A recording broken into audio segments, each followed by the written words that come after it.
Alright, welcome one and all, whoever may be watching this. I think this is part 24, Tides of Numenéra. We are currently in the Valley of Dead Heroes. Got a few different things to interact with and possibly some people to talk to.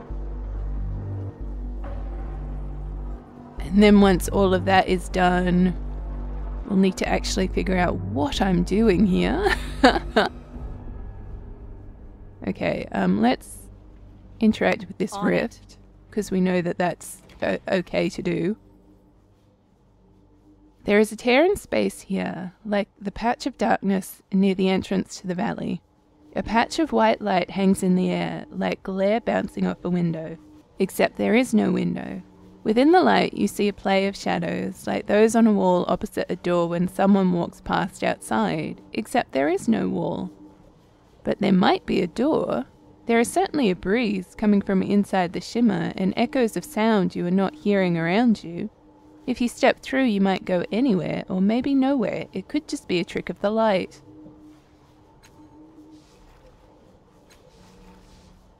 The patch of light seems to follow you as you walk around it, always facing you. It doesn't look like much, just a trick of the light, but you get the strangest feeling that it's watching you. The way it moves and pulses, it feels alive.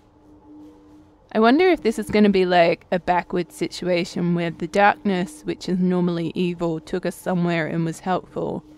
And the light, which is normally seen as a good thing, is going to, I don't know, take all of my health. You step into the glare and it envelops you, blinding you, then dissolves you into twinkling motes, drifting in a spear of light. The light carries you through cold darkness, weightless, bodiless, selfless, towards another patch of glare, then suddenly you are somewhere else. Oh, okay, yeah, of course. I saw this when I came in. The doy, stupid. Yes. I will take them all, thank you. You want it done right. Is there another pyramid thing here? All right. Or is this where I need to go?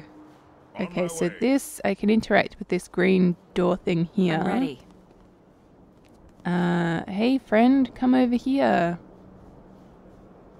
I don't know if I am your friend, Tantalum. Here comes the boredom slayer. So we have a door. Oh hey, let's interact with that thing. I'm going.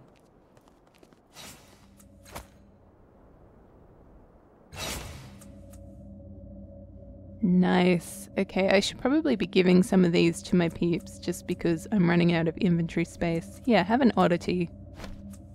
I guess I can sell these.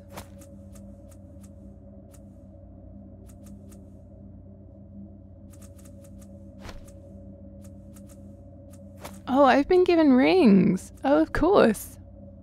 I have the... So, hold on, that's an ornament artifact. Okay. The two characters wearing these rings share a fetal and 25% of stats healed. Wow, that's kind of neat. Okay, well, I'll give one to my dude here. And maybe one here because, I mean, he's got the most health out of all of us. And then my dude here is actually supposed to be a tank. He looks so insane. Like, just look at his face. Try to tame your enthusiasm, will you? We're not playing a game. A game? No. I wasn't playing anything. You were laughing to yourself. We're not supposed to be having fun here. Oh, Allegern. If an adventure isn't fun, it's no kind of adventure at all. All right. A huge crystal floats in front of you, seemingly unaffected by the wind that washes through the valley. Within, red and blue patterns lazily cycle and twist. The crystal hums softly, almost invitingly. The crystal swirls madly and your mind is pulled back into memory, but not your own. This is a stranger's life. A life of torment, a lifelong torment. From his first conscious moment he has been surrounded by monsters, a sacrifice to the unseen. A hair's thickness from consensus's reality, horrors crawl and gibber, and he must howl with them or be devoured. When at last he can open a door to the world of sanity to escape this endless pain, he does, and he steps through into an abattoir. Robed and hooded cultists devour the dead, and they revere him for the journey he's undertaken. In their adulation they strive to follow his path, wallowing in their own shame and agony, an endless burlesque of horror they hope will end in transcendence. He flees from them, from a darker menace inside him, but they follow, inescapably, his children.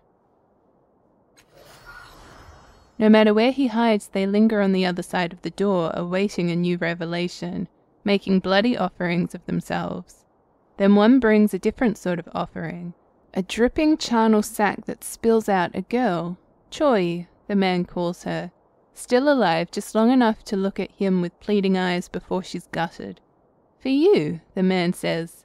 He flees, into a hellscape, into madness, but they follow him everywhere, grinning, bloody, adoring children. Making a note. Then the crystal swells before you again and the memory fades, but something clings behind like rancid grease. The horror of what was done to the girl Choi hangs on you. Your memory is now as much as it was the man's, and his own suffering lingers too. The cultists who beset him seem little different from those who now haunt and harrow the valley. Perhaps by unraveling this crystal's tangled skein, you will learn some of their secrets. Okay. There's not much more we can do here, but that's interesting. Fine. I actually thought it was going to be like a vision of Planescape Torment. Doing it now.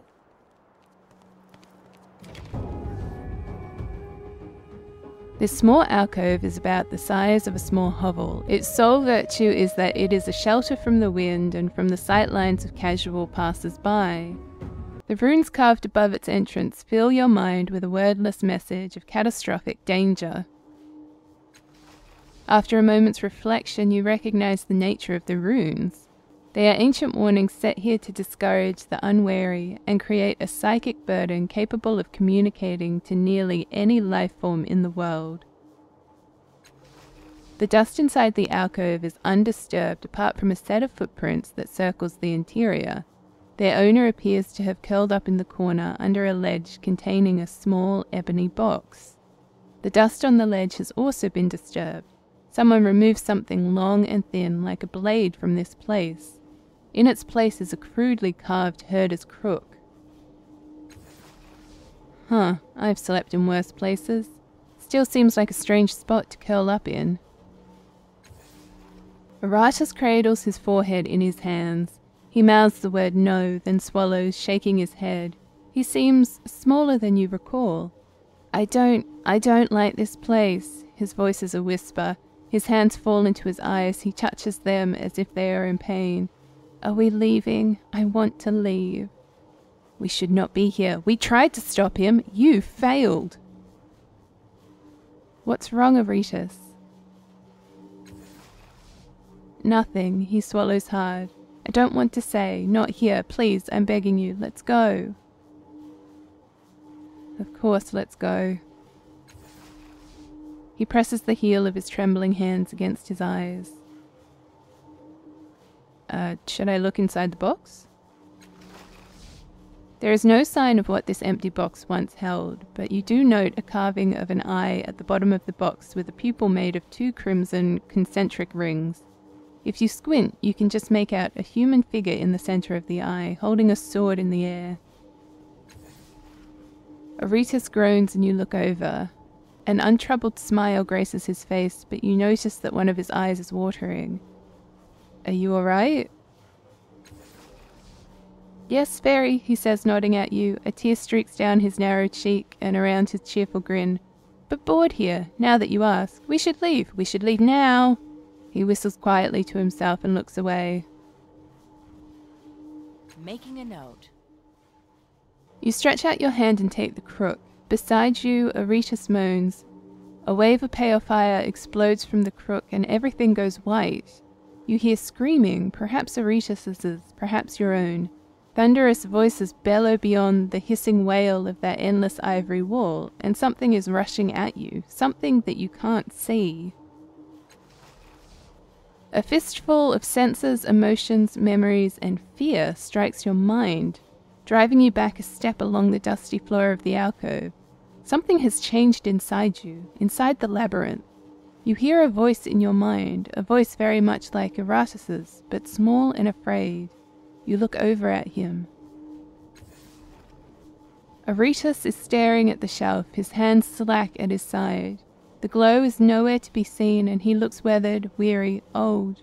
You follow his gaze. The herder's crook is gone. What just happened? I went somewhere, he mumbles without looking at you. I stayed here in my amazing heroic body, but I went somewhere else. Without looking at you, his hand lifts from his side and points at your forehead. He does not seem to be aware that his hand is doing this.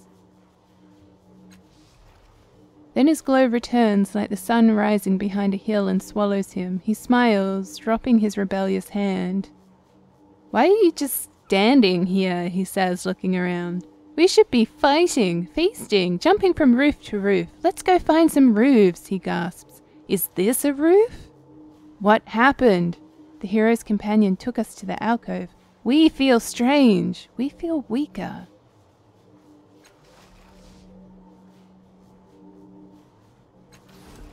Interesting. What does this all mean?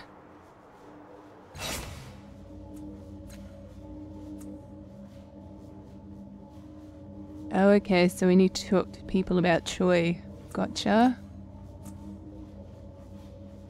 After finding a herder's crook in the Valley of Dead Heroes, I heard Aretus's voice inside my mind. Could Aretus have done something to me? So I need to talk to him? Why? Why are we here again? You have returned at long last. Ignore your pain and push on. This is your moment. This, Aretus begins, brightening. This is my moment, isn't it? Do I get to die here in glorious combat? Oh, am I fighting an army? Your thoughts told you to ignore your pain. What's wrong? Wrong? Aretus chuckles through his teeth. Nothing's wrong. I'm a living legend. I can't complain about anything. I can't. His glow intensifies and he straightens. He casts a look around, sags and frowns at you. I hate to criticize you, but we should already be having a desperate last stand. It's awfully quiet here. You should have planned things better. I shouldn't have to say this, but this journey of ours is not all about you. You might have slapped him. Of course it is, he says, scandalized. I'm the hero here. Strips of deepest bronze well through his aura, almost too fast to see. He holds up a hand. I know. You're a hero too. No one's disputing that you're almost as important as me. Why does she keep telling the hero the truth? We don't know. What happened to that shepherd's crook I found in that alcove anyway? A shepherd probably took it, he says, looking around with a scowl. Took it into a dark place, maybe a labyrinth. Maybe they took it there. His fist is trembling at his side and his aura is fluctuating wildly. He is talking about the echo. The what? Make him stop talking immediately. He flinches as though someone has slapped his forehead and the glow returns to its normal brilliance. Shepherds aren't interesting, he says slowly. We should stop talking about them and where they're hiding. Okay, I guess that's really... I don't think I've ever seen you sleep. I close my eyes sometimes, he says, blinking. He gasps and points at the offending lids urgently. Did you see that? I did it again. That does it. He forces both his eyes wide with the pads of his thumbs. Now I'll never miss a chance for adventure. See what he does next. It's working! Aretas grasps, tears streaming from his eyes. I'd congratulate myself, but it's probably better if you do it. No one likes to hear a handsome man giving himself compliments. Now wait some more. He waits as well, blinded by tears. Would he still blink if he blinded himself? We will explore this idea. You need to rest, Aretas. I rest? He protests, thumbs slipping from his eyes in shock. I'm resting right now. I'm not fighting or leaping or singing or anything. Can't you tell me about the voices I keep hearing in your head? Okay, cool. Interesting. Okay, so we've got a door here that will take us somewhere. To the necropolis, that's where we want to go. Ah, okay, Tantalum's a merchant of some kind. We've got an alcove, airship quarry, dark minim, lower. Okay, I don't know what that is. Oh, okay, dark minim upper. Okay, I'm with you. Yeah, okay, we need to have a look at the animal statue. We need to have a look at that. I think this is technically someplace we can rest, but they want to charge us 1,000,000 shin to do that. Blocked pass. Okay, that's good to know. And then we've got our little triangle thing here, or our prism thing, whatever. Pyramid, that's the word I'm after. And then our weird other crystal here. So before we head to the necropolis, I might just head back down here and just have a look at these two things. You're actually kind of dim beneath those golden sparks, aren't you? Sparks? What sparks? Theory confirmed. One moment, and it's done. Let's just talk to this guy because we're up here. I can help you find what you're looking for. What am I looking for? An old, battered-looking swordsman in dull grey armour stands here, whistling tunelessly. His hands hover over the hilt of his well-used sword. Scars wreathe his face, and what you took for a helmet reveals itself to be a dome of metal grafted to him. He smiles as you approach. How do you do, stranger? I'm Tantalum. You know Tantalum? It's a metal, sticks to flesh. He raps his knuckles on the dome. Churgians said they had to cut a chunk of my brain out too, so I lost my name and my history and, well, I took the name of the stuff that saved me. He scratches. Anyway, I need to remember myself. It is said that the necropolis can give anyone what they seek. Knowledge, riches, fame, if you search hard enough. And I searched, and I found. Now I am here to help others find their answers. You look like you're searching for answers too. There are hundreds, thousands of tombs in the necropolis. Legend says if you read them, learn from them, then you'll find the answers you seek. He gives you a warm smile. I promise it will be worth your while. You certainly find some answers, friend, even if they're not what you seek. Sounds too good to be true. I thought so too, but I tell you it changed my life. I mean, even beyond the stuff I found down there. Speaking of which, if you find anything you want to trade, let me know. Based on the bodies, I'm guessing the cultists don't bother you much. He nudges one of the corpses with his foot. They tried a couple of times. Once they even came to my tent at night and tried to cut my throat with my own blades. Idiots. My knives are made of tantalum and stuck to my flesh, and the cultists woke me.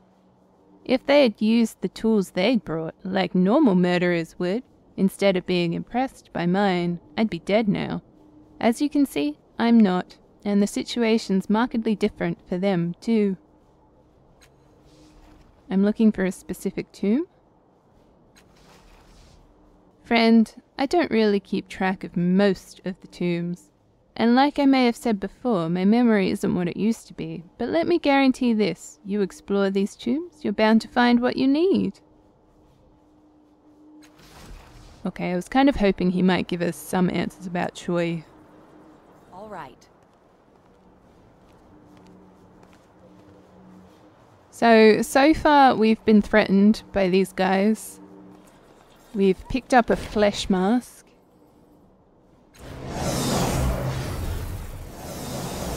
It's definitely an interesting place.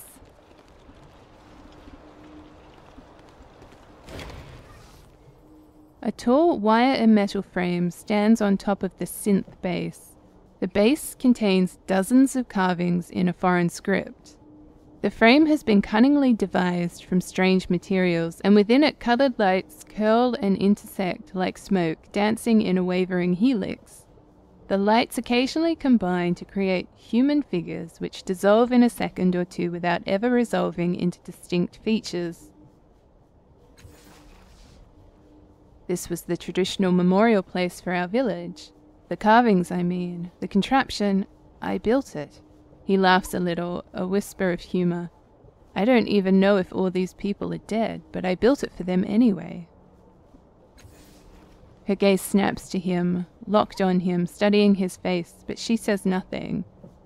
He made this for them? Will anyone ever memorialize us? You built it. Why? It's a memorial. What else would it be doing here? Give it a moment, will you? He doesn't wait for an answer, but walks towards the monument. He stands, hands folded in front of him. The tattoos that normally writhe across his arms are still as well. He lifts his head after a moment and sees you watching him. Well? Who's commemorated here?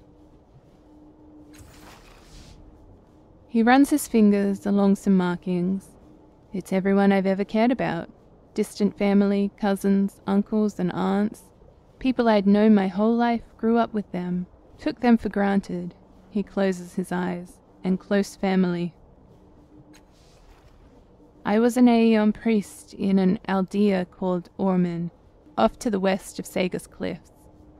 A little place, not really on any maps, but I found plenty of ways to keep myself occupied. Kept up the town's defences from the roving animals, looked at the Numenéra they dug up or found, and spent my days with my family. So what changed? He shakes his head. An accident. A terrible accident. What kind of accident? He gives you a long, slow look. Someone found a device. A frame, really. Or a weapon. Someone activated it, and then my people were gone. Someone. I've been looking for my people ever since, following the trails I could find. Trying to find any clues I could find about the frame, who made it, what it's for. But I couldn't dig up anything, and I couldn't find the traveler who caused the device to be activated. Problem is, that traveler is hard to find, slippery. People know about her, but they don't know where to find her. Maybe we'll have much more luck in Mia Levest. Maybe then I'll get some answers.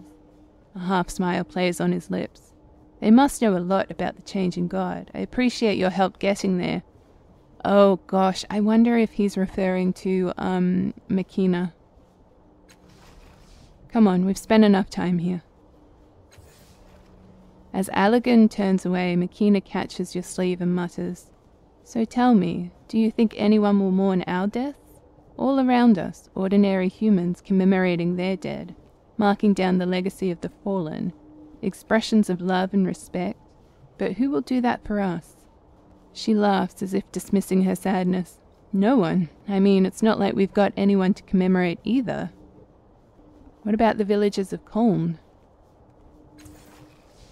She's quiet for a long moment. I think about them every day. I see their faces, hear their laughter, remember Neng's words to me. But they're dead now. Their children are scattered. Who would come here to commemorate them? Just me. Who would maintain a memorial? Just me. When I'm dead, who would even know what the memorial was for? She shrugs. What's the point? Your memorial might spur interest for future generations. They might learn the truth of what happened. She shakes her head. No point. But her eyes are thoughtful as she turns away. Come on.